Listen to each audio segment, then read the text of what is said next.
ಕೂಡಿಗೆ ಗ್ರಾಮ ಪಂಚಾಯಿತಿ ವ್ಯಾಪ್ತಿಯ ಬ್ಯಾಡಗುಟ್ಟ ದೀಡಳ್ಳಿ ಪುನರ್ವಸತಿ ಕೇಂದ್ರದ ಆವರಣದಲ್ಲಿರುವ ಅಂಗನವಾಡಿ ಕಟ್ಟಡವು ಕಳೆದ 7 ವರ್ಷಗಳು ಕಳೆಯುತ್ತಾ ಬಂದರೂ ಇನ್ನೂ ಉದ್ಘಾಟನೆ ಭಾಗ್ಯ ಕಂಡಿಲ್ಲ.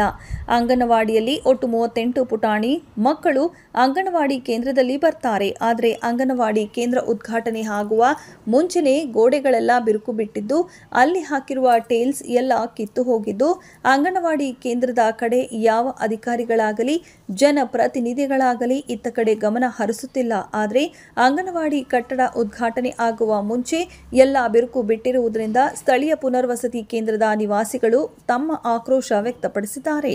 ಕಳೆದ 2 ತಿಂಗಳ ಹಿಂದೆ ಮಡಿಕೇರಿ ಕ್ಷೇತ್ರದ ಶಾಸಕರಾದ ಡಾಕ್ಟರ್ ಮಂತರಗೌಡ ಅವರು ಎಲ್ಲ ಹಾಡಿಗಳಿಗೆ ಭೇಟಿ ನೀಡಿದ ಸಂದರ್ಭ ಡೀಡಳ್ಳಿ ಪುನರ್ವಸತಿ ಕೇಂದ್ರದ ಹಾಡಿಗಳಿಗೆ ಭೇಟಿ ನೀಡಿದಾಗ ಅಧಿಕಾರಿಗಳಿಗೆ ಖಡಕ್ ಸೂಚನೆ ನೀಡಿದರು.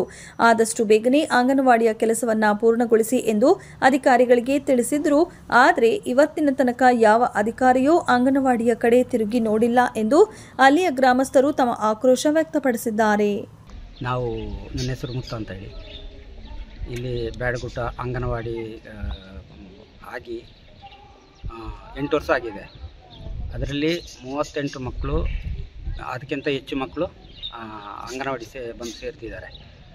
ಅದರಲ್ಲಿ ಕರೆಂಟ್ ಇಲ್ಲ, ಮತ್ತು ಟೈಲ್ಸ್ ಎಲ್ಲ ಹೊಡೆದವೆ, ಗೋಡೆ ಎಲ್ಲ ಬಿರ್ಬಿಟ್ಟೋಗಿದೆ, ಮತ್ತು ಇದರ ಸುತ್ತ ಕಾಂಪೌಂಡರ್ ಆಗಿಲ್ಲ. ಶಾಸಕರು 2 ತಿಂಗಳ ಹಿಂದೆ ಬಂದವರು ಹೇಳಿದ್ರು ಬೇಗನೆ ಈ ಕೆಲಸ ಮಾಡಬೇಕಂತ, ಯಾರು ಮಾಡಿಲ್ಲ. ಅದಕ್ಕೆ ಅದು ಉದ್ಘಾಟನೆ ಆಗಿಲ್ಲ. ಮತ್ತು ಅದಕ್ಕೆ ಮಕ್ಕಳು ತಂದೆ ತಾಯಿ ಎಲ್ಲ ಆ ಮಕ್ಕಳನ್ನ ಇಲ್ಲಿ ಕಳ್ಸೋಕ್ಕೇ ಒಂಥರ ಹಿಂದಟ್ಟು ಆಗ್ತಿದ್ದಾರೆ. ಅದಕ್ಕೆ ಇದರ ಕೆಲಸ ಬೇಗನೆ ಆಗಬೇಕಂತ ನಾವು ಕೇಳ್ಕೊಳ್ತೇವೆ.